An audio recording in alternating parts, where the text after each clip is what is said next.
for the hastening of the reappearance and return of the Master, the Savior, the Avenger, Al-Hujjat ibn al-Hasan al-Askari. A second louder salawat ala Muhammad wa ali Muhammad. Allahumma salli.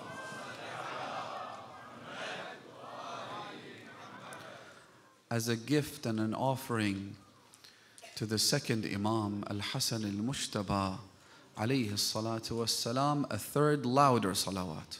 Allahumma salli ala Muhammad wa ali Muhammad wa ajil farajahum. My dear brothers and sisters, assalamu alaikum wa rahmatullahi wa barakatuh. Amir al-Mu'mineen has a statement which Al-Sharif al-Radhi, the compiler of Nahj al-Balagha, has included in the maxims section of this book. The Imam, 14 centuries ago, told us something that is a key ingredient to success in this life. The Imam said, and I quote, "As-sa'iru al-'amilu bighayri ilm," according to some versions of the hadith, bighayri basira. "Al-'amilu bighayri ilmin kas-sa'iri ala ghayri at-tariq. لا تزيده كثرة المسير إلا بعده."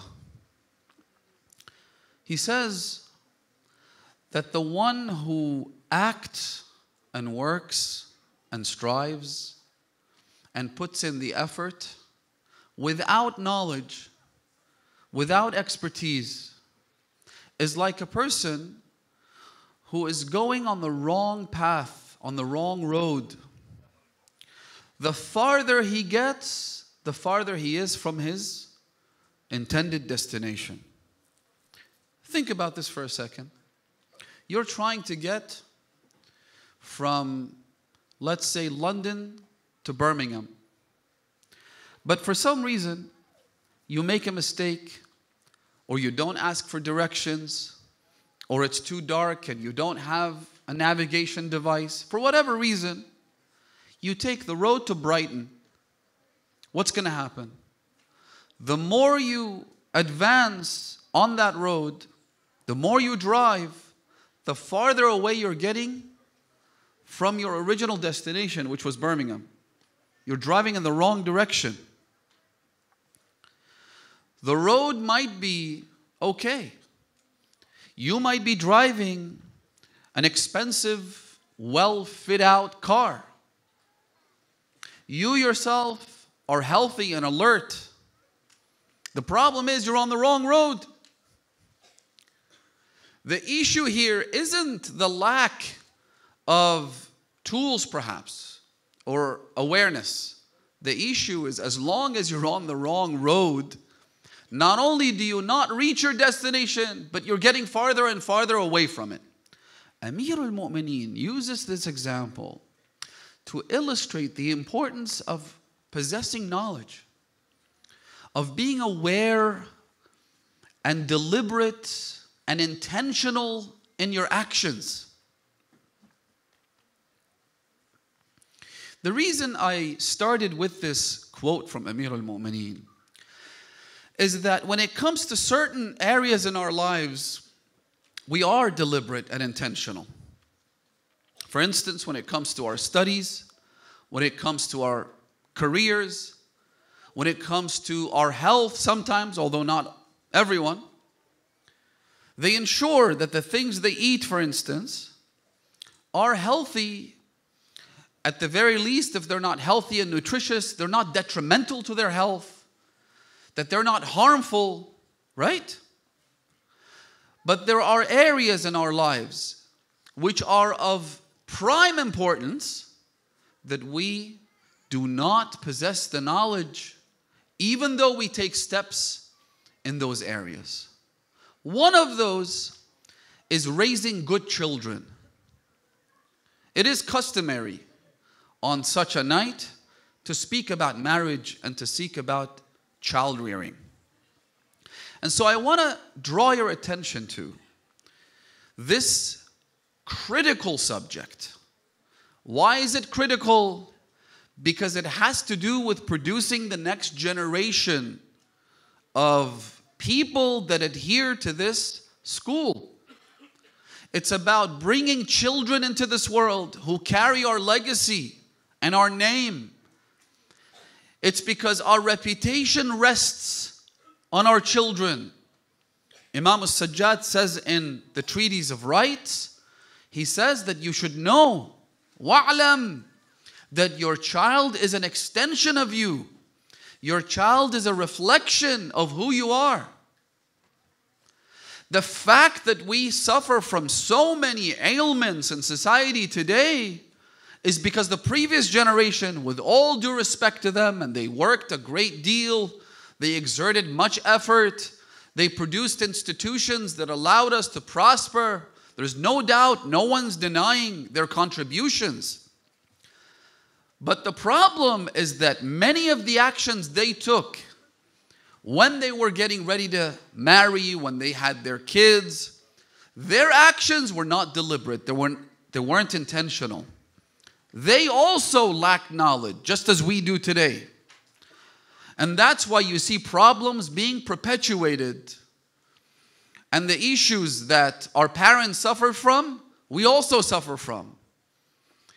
But they're compounded by new and emerging challenges. So things are only getting worse. And the next generation will have to suffer from the same problems compounded by the challenges of their day. Things that we can't even begin to imagine. Just like our parents couldn't imagine the issues that we're going through. The reason for that is because the things that we do in this specific area are not grounded in knowledge. They're not grounded in the right set of questions. How do I become a good parent? How can I become a good father or mother? No one seems to be asking these questions. Amir al-Mu'mineen, once again, he says the following. He says, حُسْنُ السُّؤَالِ نِصْفُ الْعِلْمِ. Asking the right question shows that you're already on your right path. It shows that you have a good grounding in knowledge that now allows you to ask the right questions and therefore receive answers to those questions. Remember, Amir al-Mu'mineen is famous for saying, "Saluni qabla an tafqiduni." Ask me. فَإِنِّي أَعْلَمْ بِطُرُقِ السَّمَاوَاتِ مِنِّي بِطُرُقِ الْأَرْضِ. Ask me before you lose me, for I am more aware and have more knowledge of the pathways in heaven than of the pathways on earth. In other words, you want to seek nearness to Allah subhanahu wa ta'ala? You want to overcome your spiritual challenges? Ask me, come to me. So now we have two types of people who ask the Imam questions. You have the idiot who gets up and says to him, how many strands of hair do I have on my head? Which, even if you had the answer to this question, which of your problems would it solve? How is this question conducive to your spiritual development? How will it help you be a better human being? So even when it comes to asking questions, be intentional and deliberate. Figure out what's important and what's not important. What's a priority and what's not a priority. What addresses your inherent problems and what does nothing to further your understanding. Of course, that man was a hypocrite. He was trying to challenge the Imam and make him look bad because he thought the Imam wouldn't be able to answer his question. That's one example. The other example is Kumayl ibn Ziyad. He comes to the Imam. He says to him, Ya Amir al-Mu'mineen, mal haqiqa? What's the truth? Share with me the things that help me be a better human being. Someone who fulfills the purpose of life, which is what? وَمَا خَلَقْتُ الْجِنَّ وَالْإِنسَ إِلَّا لِيَعْبُدُونَ. Teach me how to be a slave of Allah. Teach me how to be moral and how to act in a manner that pleases my Creator. You see the difference between the two? So asking the right set of questions, specifically in this area. How can I fulfill my role in motherhood or fatherhood? How do I create a family that allows children to prosper and grow and blossom into people who await the return of the 12th Imam, the Savior? Are we even asking these questions? Or do we take life in the haphazard way that we treat entertainment, for instance? Marriage, brothers and sisters, is a deeply flawed concept in this day and age. It is highly romanticized. Marriage is about the wedding dress. Marriage is about the diamond ring.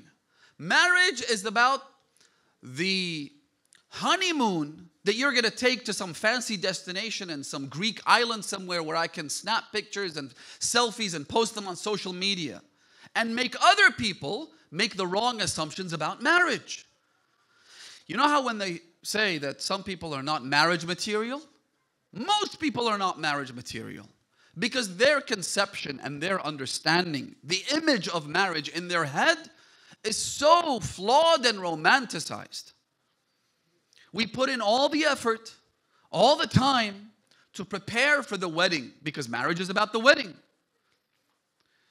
It's about the celebration. It's about the joy and the happiness. And of course there's joy and happiness in it. But marriage, brothers and sisters, is like an investment. It's like a new business venture. When you start a new business, is there cause for celebration? Sure. You've hit a new milestone. You've advanced to a degree where you're now ready to launch a new initiative and maybe make some money along the way.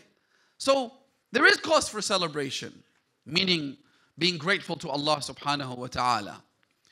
But is that what it's about? Of course not.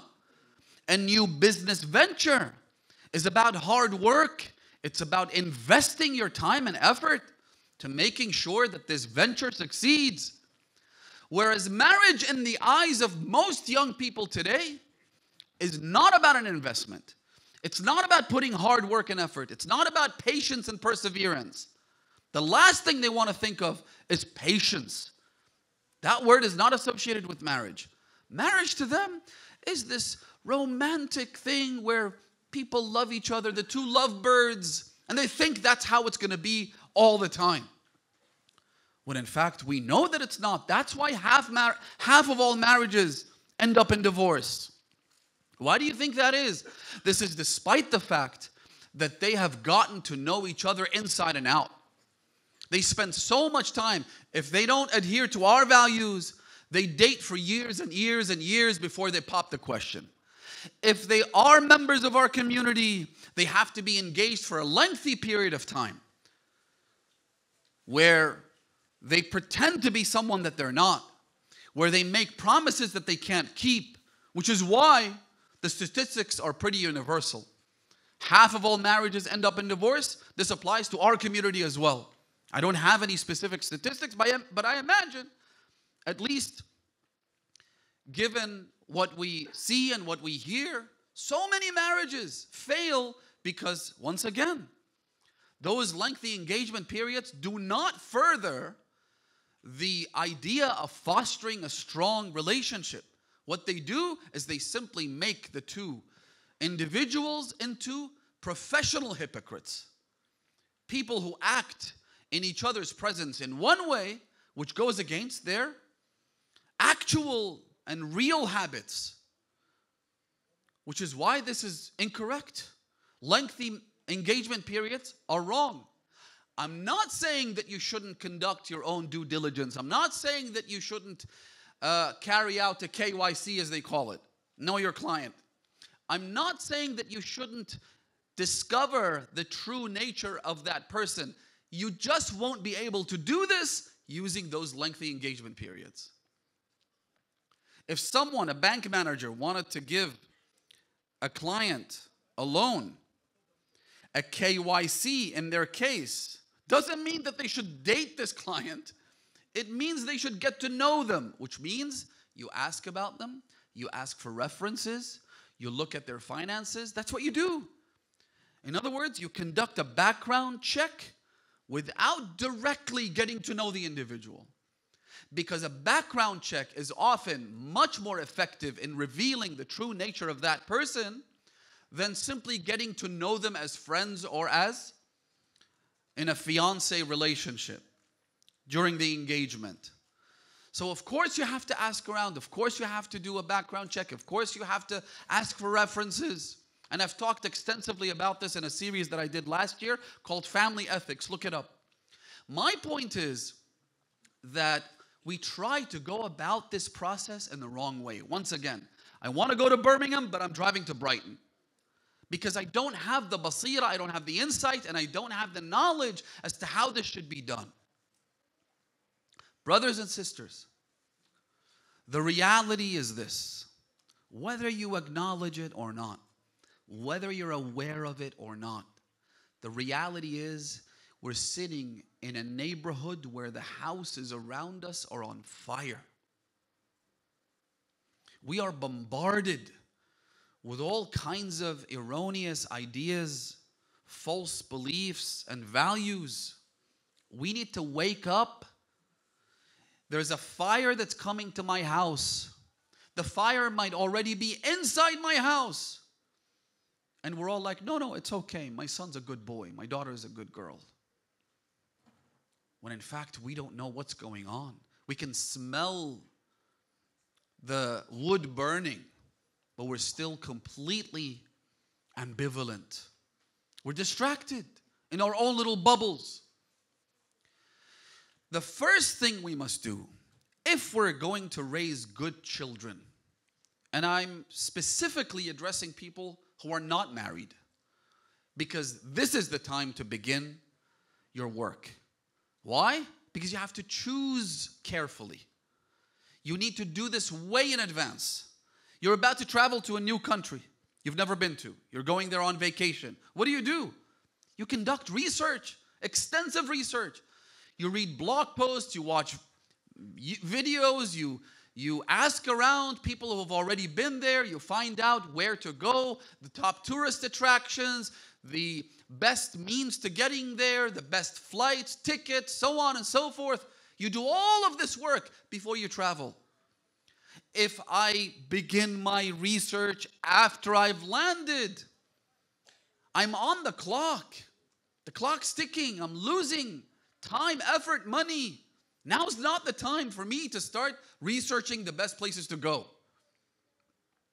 And so, if we are going to raise the next generation and address the endemic problems that we're suffering from in this day and age, we have to start early. Remember the hadith that I cited a couple of nights ago when I said Amir al-Mu'mineen?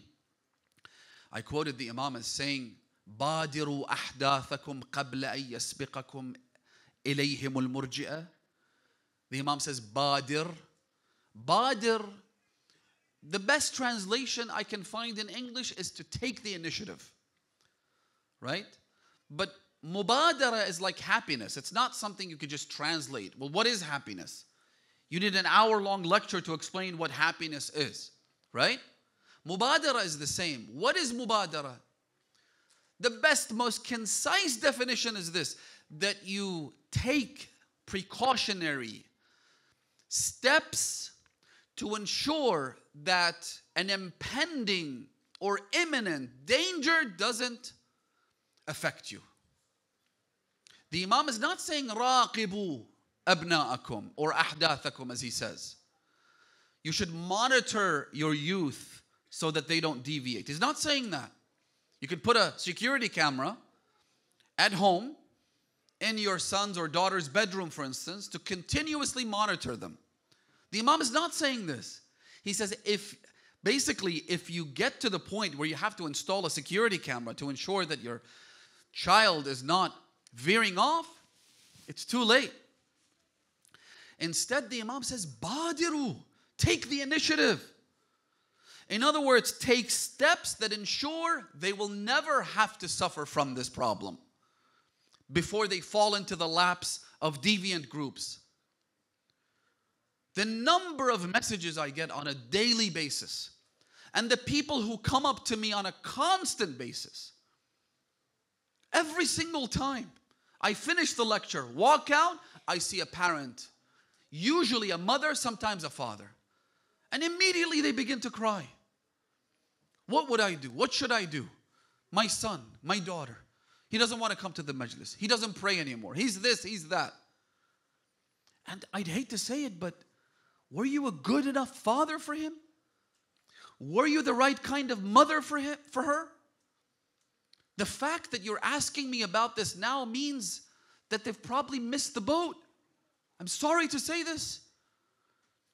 Had you applied the hadith of Amir al-Mu'mineen when he said, "Badiru ahdathakum," you wouldn't be in this position. You would take precautionary measures, and the first thing you would do is to learn the tools, the techniques. And this is a nuanced subject, and it's extensive. Because the way you would ensure that your son doesn't deviate differs from the way you would ensure your daughter doesn't deviate. The way you would ensure that your teenage son or daughter doesn't deviate differs from when they're younger than that. You don't treat someone who's 14 years old the way you would treat them when they're 7 years old. The way you would address this problem in this country differs from the way you would address it in a Muslim country. So you see how there are so many different variables, so many different scenarios. By saying all of this, I know some of you are thinking, oh my God, this is more complicated than I thought. And you're probably becoming afraid, and that's good. I want you to be afraid. We have two kinds of fear. One that cripples you, that makes you unable to move or take action. That's not the good kind of fear. The other kind is the one that says, hey, there's a danger out there. I need to make sure I have the right tools, I have the right skills, I have the right know-how to ensure that this danger doesn't reach me. In other words, being anxious and being stressed out about parenthood is a good thing. The problem is, a lot of people are not. Again, it's very haphazard. It's unintentional. It's like whatever happens, happens. Or as many parents, unfortunately, have in recent years fallen into this trap, where they simply outsource the upbringing of their children to the local Saturday school. The head of one of the Islamic schools said to me, he said, Sayyid, the problem we have is most parents, they delegate the upbringing and discipline of their children to us.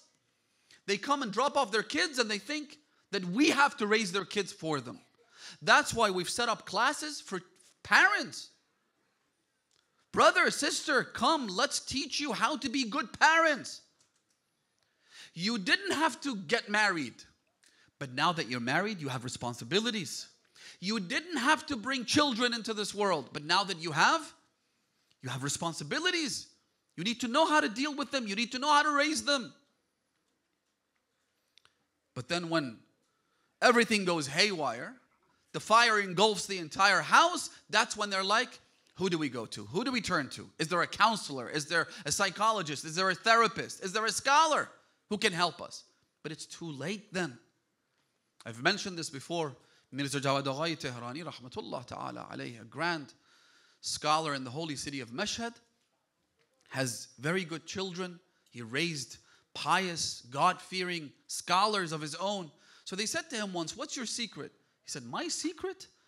I've been praying and begging and groveling, asking Allah subhanahu wa ta'ala to give me good children before I got married. The choice of my spouse was intentional so that she would then bring me good children into this world. And now, what are the criteria people have when it comes to choosing a spouse? The Holy Prophet says, subhanallah, what a hadith that shakes us to the core. The Prophet says, من تزوج امرأة لمالها. Whoever marries a woman for her wealth or status, the name of the tribe, the name of the family, the father, the uncle, he's this, that. من تزوج امرأة لمالها وكله الله إليه. Allah says, you know what? You go and let that money help you. Allah abandons you and says, let's see how that money will benefit you. وَمَنْ تَزَوَّجَ امْرَأَةً لِجَمَالِهَا. And whoever marries a woman for her beauty, رَأَى فِيهَا مَا يَكْرَهُ. He will see something in her that is grotesque, repulsive.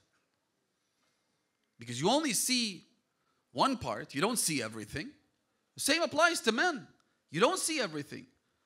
Oh, he's got the biceps and the chiseled chin and he's got the looks and what have you. He works out. But that's not all he is. رَأَى فِيهَا مَا يَكْرَهُ وَمَنْ تَزَوَّجَ امْرَأَةً لِدِينِهَا. But whoever marries a woman where the only criteria, and if not the only criteria, the number one criteria is her religiosity and faith, devotion, piety, رَزَقَهُ اللَّهُ مَالَهَا وَجَمَالَهَا. Allah will then bring, it's a package deal. He will get both her beauty and her wealth. Because he prioritized religion, Allah subhanahu wa ta'ala will look after him. Beauty meaning not that she will subtly turn into a supermodel, but he will love her. Whatever she looks like, he will love her. I've seen people like this. They're so madly in love with their wife, it's incredible. وَجَعَلَ بَيْنَهُمْ مَوَدَّةً وَرَحْمَةً. Allah subhanahu wa ta'ala himself will inject love between them, regardless of what they look like. Our criteria are all over the place. Our priorities are all over the place. Why do you think this cycle, this vicious cycle is being repeated over and over again?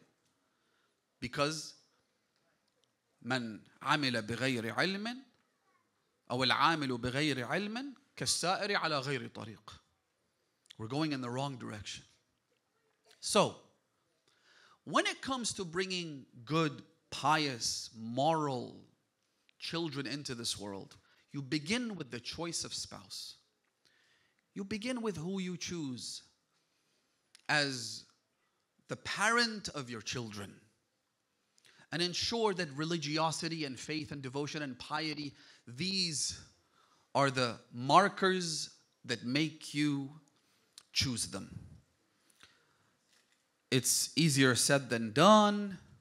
There aren't any good men out there, is what I hear from the sisters. There aren't any good women out there, is what I hear from the brothers. I know this is an issue.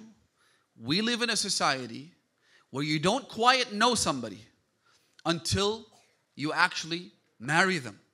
It's difficult, yes. But just like any other initiative, any other business venture, any other strategic project that you're getting into, you have to put in the effort. You have to work hard. And you have to pray. You have to supplicate. You have to beg Allah subhanahu wa ta'ala to show you the way. And again, I've talked extensively about this in the series that I cited. You begin there. Then you need to understand what marriage really is. As I said, that romanticized fairy tale depiction of marriage needs to be thrown out the window. You're a human being, so is she. We're not robots, we're not perfect. I'm not Ali ibn Abi Talib, nor are you Fatima Zahra. There is going to be problems, there's going to be tensions, there are going to be ups and downs. Yes, there are those, if we were to categorize marriages into three parts, we'd say that you have a small sliver of the community, a small sliver of married couples whose marriages are near perfect.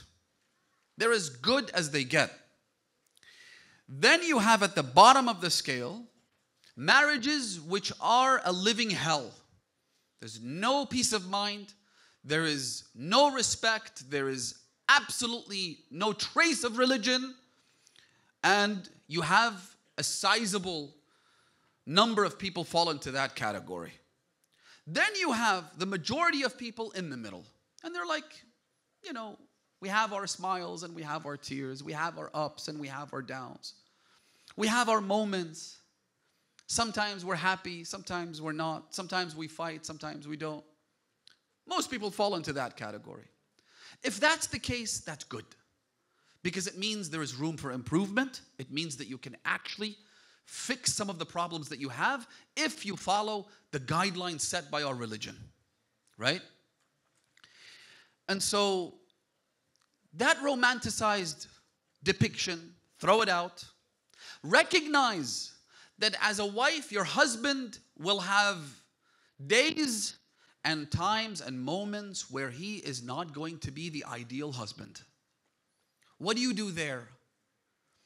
When the Prophet says, Jihadul mar'ati husnul taba'ul, what the Prophet is saying is that as a woman, you should be able to manage conflict.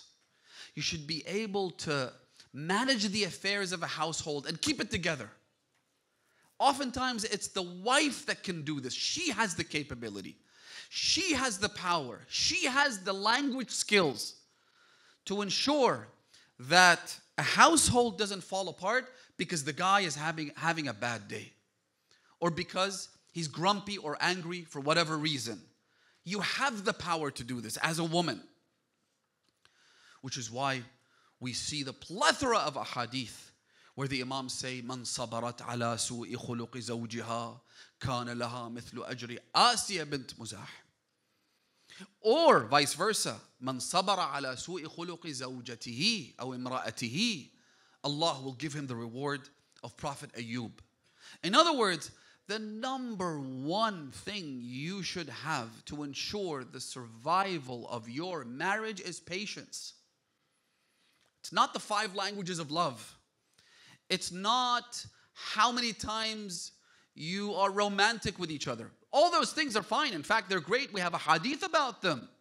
And tubdi lahu al-ishq, Imam al-Sadiq alayhi salam says, which is a very rare use of the word ishq, by the way, in our religious traditions and scriptures.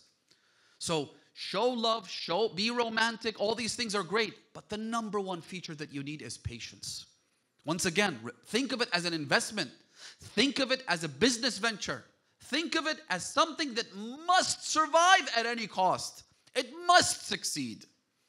Don't think about divorce the first time a problem comes up, because you're throwing the baby with the bathwater. You're giving up. Don't give up. Divorce is a last resort. أبغض الحلال إلى الله. It's the most detested permissible act. It's when all else fails. There's no other solution. You've tried everything. You've exhausted every effort. And now you have no other option. The guy is a drunkard, for instance. How do you live with a person like that? But prior to even contemplating divorce and separation, think about, how do I fix this? Part of it is patience. Part of it is being able to manage the conflict. Part of it is simply doing the things you're supposed to do as a spouse. Not speaking specifically to the men or the women, both of you. Do what you must do for the sake of Allah. I've heard people say, but if I'm kind to him, he takes advantage of me. Don't worry about that. Be kind to him for the sake of Allah. You've heard the name Yunus ibn Abdul Rahman. I mentioned him, I think, a couple of times in this series. Great companion of Imam al-Ridha alayhi salatu wassalam. And we have a hadith that says, Kana Yunus. In his time, Yunus was like Salman in his time. He's the one who came to Imam al-Ridha upset about the things people were saying about him. A lot of people didn't approve of him. And that's how it is when you're in a leadership position and you want to be good and moral and virtuous. Conflicts penetrate people's minds and they push them in the wrong directions. And so people are upset with you. So the Imam said to him, Ya Yunus, don't worry. Don't be upset. Don't pay too much attention to what other people tell you. As long as your Imam is pleased with you, it doesn't matter what other people think of you. That Yunus ibn Abdul Rahman.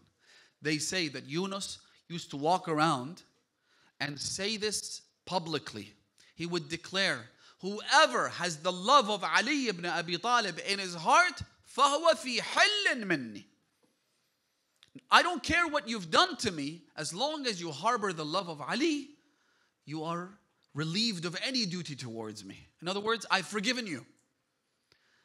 When a husband or wife deals with their spouse in the spirit of the love of Ali ibn Abi Talib, what happens to this marriage? He mistreats me, I'll treat him well for the love of Ali, for the sake of the Imam of the time. Why? Because I'm doing this for Allah, not for him. And I know that I'll be rewarded by Allah, as we cited in the hadiths. And I have a more important job, which is to raise good children. Imagine a couple who have deep marital problems. Deep. It's gotten to the point where, they're in the courts. The lawyers are talking to each other now. Suddenly, something happens to their child. God forbid, he's diagnosed with cancer or some terminal illness. What happens? They set all their problems aside. At the very least, one of them does. They set their problems aside. They're like, you know what? Whatever issues we have to deal with can now take a back seat, because right now our priority is our boy and our girl. Is that not the case? If you care about the well-being of your child, that's how you will act. Imagine when a husband or wife says, you know what? Our priority is our children.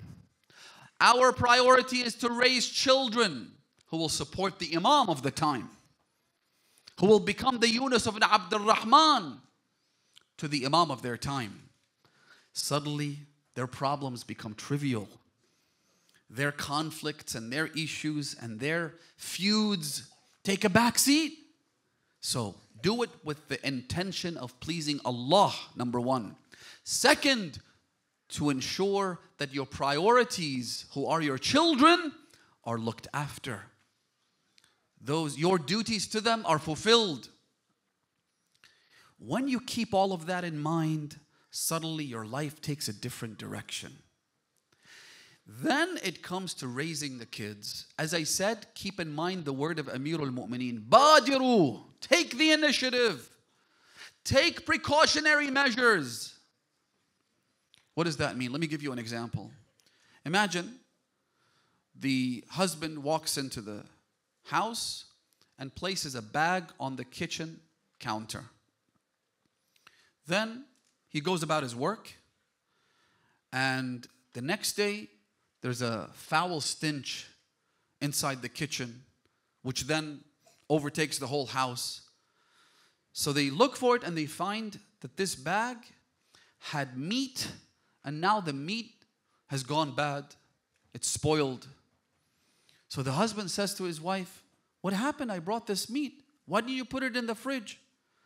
And she's like, I don't know. I just put it over there just like all the other beans and whatever. And he's like, no, you can't do that.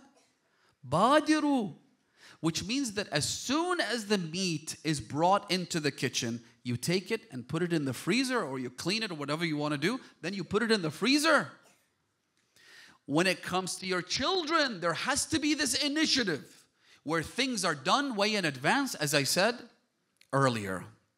Now, one of the most critical roadmaps to bringing good children into this world is the one that has been elucidated by the Holy Prophet, as well as many other traditions of subsequent Imams, the successors of Rasulullah, which is the 777 rule. You've probably heard this before. I wish to elaborate on it just a little bit in the remainder of my time. The Prophet says, and we have different variations of the hadith, but the gist of it is the same. He says you should divide your child's life into 3 phases. The first one is the first 7 years of his life. So the Prophet says, "Utrukhu sab'an." Leave him for 7 years. The second phase, after he turns 8, أدبه سبعا. Discipline him or her for the next 7 years. Then the third phase is when he or she turns 15. The Prophet says, وَصَاحِبْهُ سَبْعًا. Let's open this up just a little bit. أُتْرُكْهُ سَبْعًا means that the way you discipline your child has to be subliminal. You have to use indirect methods to educate your child.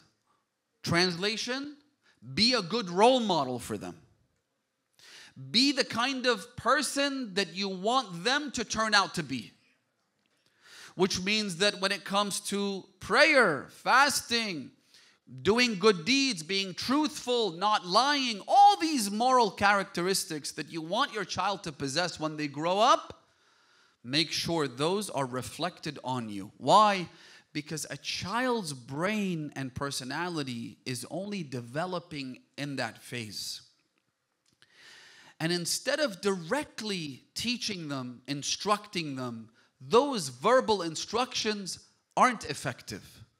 Instead, they're scanning your every move. They're trying to figure out how you are, and they will mirror you. They will shadow you. In other words, tell them by your actions as opposed to your words. Now, some people might say, well, I'm not that kind of person. I'm not the ideal person that I want my children to be like. That's fine. Pretend like you are. You know how when people work in the hospitality industry, I don't know if you've noticed, but you have people who, let's say for instance, they're an air hostess for an airline. Those who work in economy class, they have a different demeanor to the ones who work in business or first class. Do they pick different people with different personalities to be placed in these positions? No. But they train the ones who work in business or first class to be more respectful, more courteous. Even if that person isn't like this in real life. But that's how they're trained. Just like an actor simply plays the part. They could be a completely different person, but they're able to put on a persona and display it for other people. Is this a bad thing? Is this hypocritical? The answer is no. We have a hadith that say, مَنْ لَمْ يَكُنْ حَلِيمًا فَلْيَتَحَلَّمْ. If you're not naturally a patient person, someone who's forbearant, someone who doesn't react to, terrible, bad, disrespectful circumstances, if you're not that kind of person, if you are reactionary, if you get upset really easily, the Imam says, at least act as though you are a patient person. Because the more you practice this, the more likely it is that you will adopt this personality trait. So, when it comes to my children, who mirror and shadow their parents in their every move, anyone who has a young child knows this. They will shadow you, and the slightest variations they'll be able to detect. They're incredibly smart when it comes to this. So much so that the hadith says that when you make your child a promise, make sure you keep it. Why? The Imam says, فَإِنَّهُمْ لَا يَرَوْنَكُمْ إِلَّا أَنَّكُمْ تَرْزُقُونَهُم. Because your children see you as godlike. You're a giant in their eyes. So if you make a promise, even if it's something trivial, I'll buy you an ice cream, but then you don't, this will shatter their entire worldview. They will no longer trust you. They won't in fact trust anybody else. And so act in a manner that provides them with a good role model for the first 7 years. Then comes the second phase, where the Imam and the Prophet, he says, أَدِّبْهُ سَبْعًا, which means now that you're 8 years old, things are getting serious. If you must nudge them in the right direction, if you have to pressure them to be good, to pray, to fast, to do good things, and so on and so forth, then you must. But then, of course, we see parents who are like, Our household is a place where we don't use the word no. I don't want to tell my girl to wear hijab because I want her to grow into it. Right? I don't want to get my son to pray. I don't want to force him because, I mean, what's the point, right? You want him to pray on his own, and so I'll give him some space. But when it comes to the most trivial things like brushing their teeth, you start out by brushing their teeth yourself. Then at the age of 2 and 3, you make sure you're standing there, breathing down their neck so that they brush their teeth. When it comes to going to school, when it comes to doing their homework, when it comes to, making their bed, when it comes to cleaning the house, when it comes to taking their share of the household chores, all of a sudden, it's not about growing into it. They have to do it. They have no choice. As parents, you know how to do this. You are able to put and exert enough pressure to point them in the right direction and to develop good habits for them. But when it comes to religion, all of a sudden, no, I want them to be convinced. Well, who's doing the convincing? You're certainly not. You certainly don't have the skill sets to do that. You don't have the knowledge to do that. So who's doing it? Adibhu sab'an.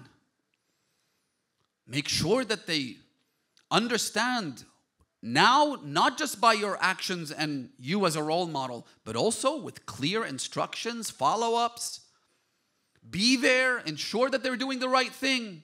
So this is the second phase. You step it up and you become more deliberate in your actions.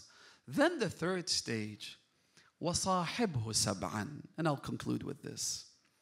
The Prophet says, accompany them.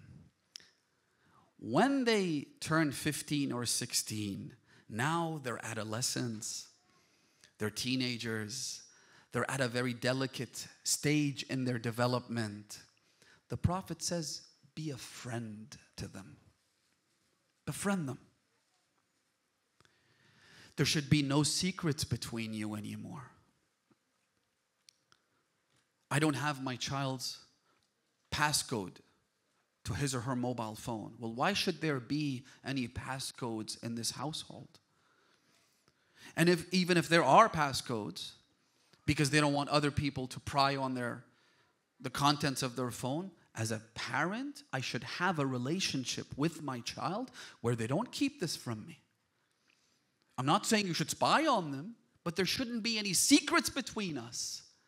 Because we've spent the last 15 years fostering a loving, caring, but also deliberate relationship so that now we don't keep secrets from each other. But that's how we treat our children. We give them their own private rooms. We give them their computers. We give them their tablets. We give them their phones. We give them all the privacy they want. And they're like, why should you know what's on my phone? So the Prophet says, befriend them. Get close to them. Be as close to them as any member of their circle of friends. Sahibhu also means to accompany them, take them out with you. You're going out with your friends, take your son, take your daughter as a mother. Because think about it, having my child with me wherever I go also means that I'll watch out what I do and what I say. Right? Parents in the company of their friends, they might feel comfortable and say things that they wouldn't otherwise say. But if your child was there, I would have to be at my best behavior, right? But again, this fosters an incredible relationship between parents and their children. Look at Rasulullah and how beautifully he says that one of the things a parent, or three of the things that a father should teach their sons is what? As-sibaha, wal-rimaya, wa-rukub al-khayl. You've heard this hadith, I'm sure. But think about the choice of activities that Rasulullah has presented to us. Sibaha, swimming. Because when you're teaching someone to swim, you'd have to build trust, right? Because they think they might drown. And so a great deal of trust has to be created before this child is able to rely on me as a parent so that they would learn how to swim. As-sibaha. Then al-rimaya, which is about going out into the great outdoors, engaging in these activities in the wild, right? You teach them archery, and it's a beneficial thing. It's a beautiful activity, but also fosters a better relationship between father and son because you're spending a lot of time camping out and so forth. How beautiful, my brothers and sisters, are the instructions and teachings of our faith. Bring me another religion that goes into this level of detail and provides these beautiful instructions. So, الرماية وركوب الخيل, horseback riding as the Americans call it, or horse riding more accurately. Horse riding is about how to deal with animals. Therefore, it requires patience. It requires the person to deal with someone who doesn't understand their language. They're not on the same wavelength. It's difficult to reason with an animal, and yet you have to find a way to compromise and to be able to subdue the animal so that you can ride on its back. علموا أولادكم السباحة والرماية وركوب الخيل.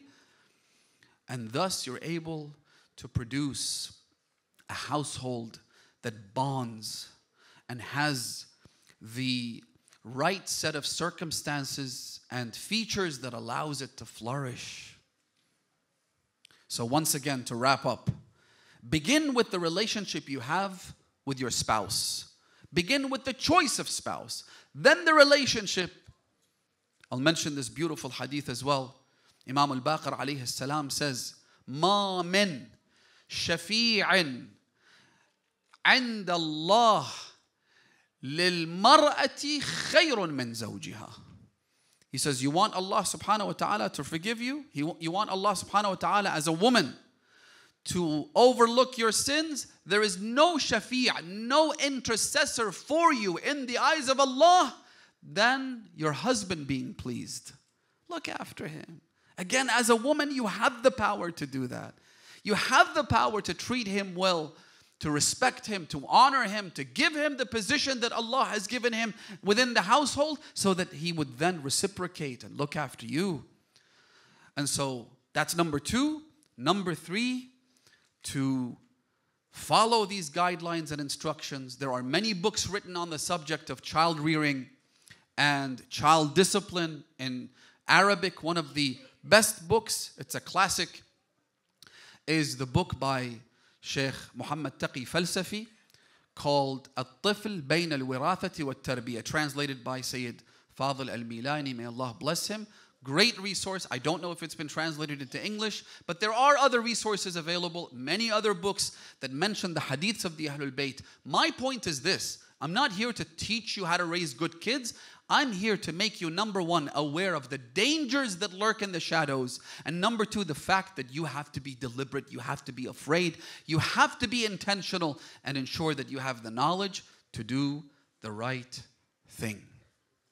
Once you've done all that, you're then able to create a family that produces wonders.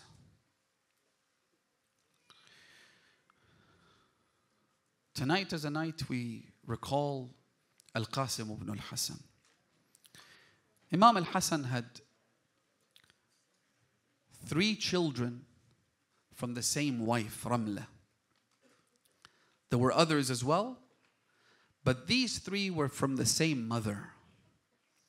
Al-Qasim was the eldest, was only 13 years old.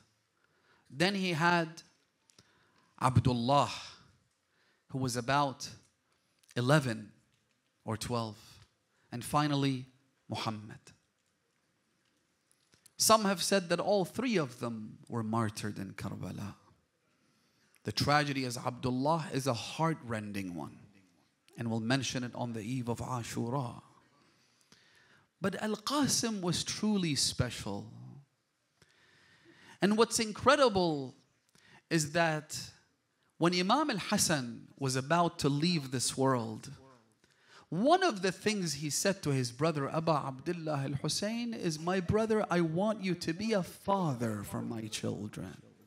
Kun lahum aban. Now, Imam al-Hasan doesn't need to remind his brother to look after his orphans. Maybe what Imam al-Hasan meant was intended for the day of Ashura, which is that I want you to treat my children the same way you treat your own. If you give your children permission to fight and see them sacrificed, I want my children to also be sacrificed. On the eve of Ashura, Imam al-Hussein is surrounded by his companions. He tells them about what is going to happen tomorrow. He says to them that you're going to die. You will be slain one after the other. Al-Qasim ibn al-Hasan is standing there, not a word out of him, out of respect for his uncle Abu Abdullah. He doesn't say anything until Imam al-Hussein tells them that you're all going to be killed. Until finally he says, my infant will also be killed. This is the moment when Al-Qasim ibn al-Hasan comes forward. He says to him, Ya Am, Ya Abu Abdullah, does that mean they will ambush the tents as well? How could they kill a 6-month-old infant?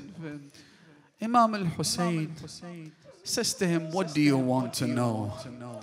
He says, what about me? You've given good news. You've shared all of this glad tidings with your companions. What about me? What do I get? Do I also get a badge of honor from you? Will I be among those who are killed?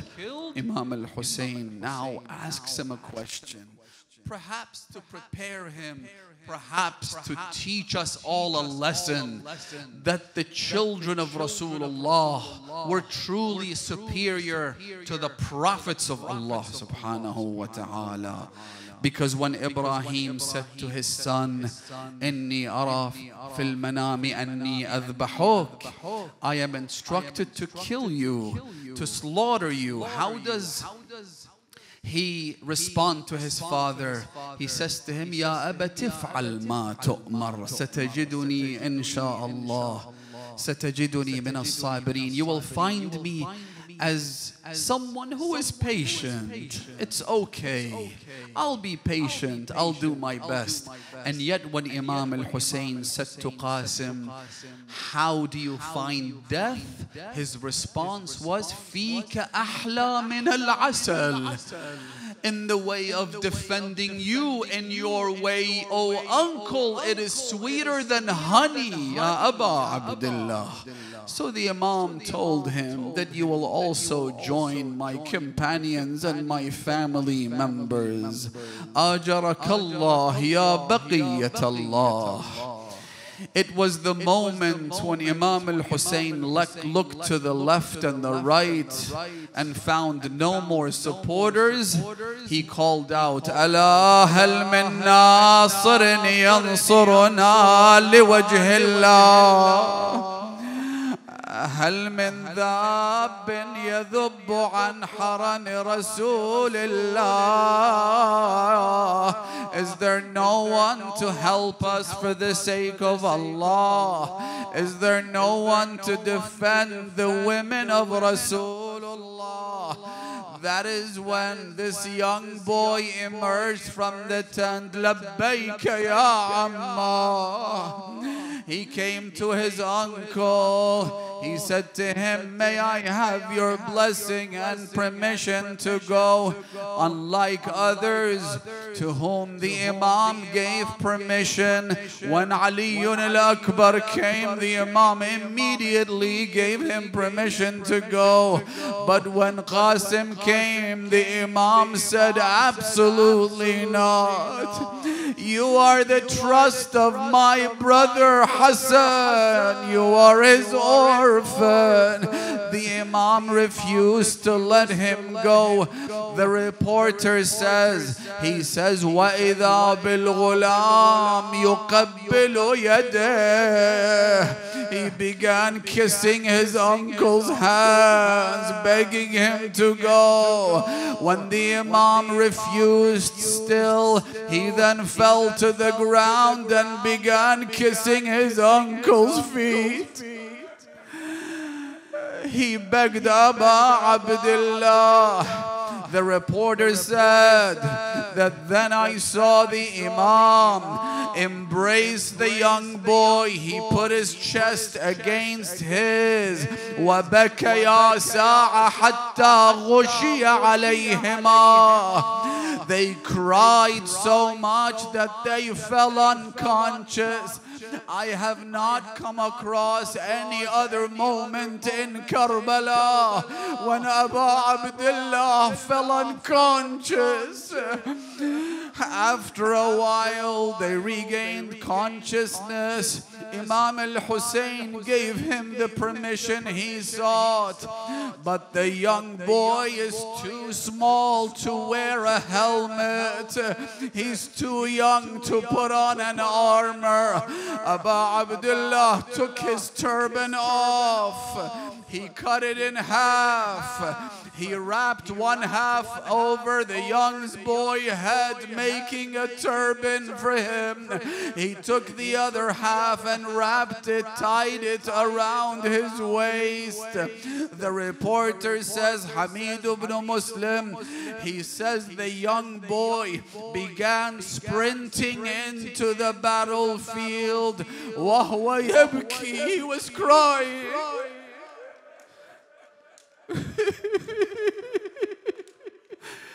He rushed towards the battlefield. Some of the enemy forces started asking. They saw this young boy. وَوَجْهُهُ كَفِلْقَةِ قَمَارٍ. His face resembled a fragment of the moon. Some said, who is this young boy? Didn't we kill all of Hussein's children? His response was this epic. He said, إِن تُنْكِرُونِي فَأَنَا نَجْلُ الْحَسَنِ. If you don't recognize me, I am the son of Hassan. صبط النبي المصطفى والمؤتمن. The grandson of Rasulullah, the trustworthy one. I carry the blood of the messenger of Allah in my veins. هذا حسين كالأسير المرتهن. Don't you see Hussein like a captured prisoner, surrounded by people who have no mercy in their hearts? May Allah deprive them of rain and mercy. This is who I am. He fought courageously at the tender age of 13 years old. Ya Muslimin. A wicked man looking at him said, علي آثام العرب إن لم أثكل عمه به. May the sins and the crimes of the Arabs rest on my back if I don't make his uncle grieve over him. Hamid ibn Muslim looked at this man. He said to him, isn't it enough that he is surrounded by all of those animals? Wallah, if he came to strike me, I wouldn't strike him back. He said, Wallahi la af'alan. I will make Hussein grieve over his nephew. He says that the young boy's sandal snapped. He bent down to fix it. That is when Munqidh ibn Murrah came from the back. He struck Al-Qasim over his head. The young boy, being so young, he instinctively cried out, Aghithni ya Amma, my uncle, save me. Abu Abdullah went to him like an eagle coming to take its prey. By the time he arrived and the fight occurred, when the dust settled, وَإِذَا بِالْغُلَامِ يَفْحَصُ بِرِجْلِهِ, his feet were shaking in the sand. Imam al-Hussein looked at him. He said, عَزَّ وَاللَّهِ عَلَىٰ عَمِّكَ أَن تَدْعُوهُ فَلَا يُجِيبُكَ. It is painful for your uncle that you call him but he doesn't answer you, or that he answers but cannot help you. هذا والله يوم هذا والله يوم كثر واتره وقل ناصره. I have no one to help me. Now when Ali al-Akbar was killed, Imam al-Hussein called Bani Hashim to come and help him carry Ali back to the tent. When Abbas fell, Imam al-Hussein left Abbas over there because Abbas didn't want to be taken back. But when Qasim fell, the narrator says that I saw Abu Abdullah carrying the young boy, his chest pressed against his chest. The Imam's back was bent and the feet of the boy were dragging on the ground. أيوا ويلاه ومصيبته يا أبا عبد الله. May I and everyone be ransomed for your chest and your broken heart. That same chest which on the day of Ashura, Umar ibn Sa'd said, I am looking for 10 horses. Hussein! Say it 3 times,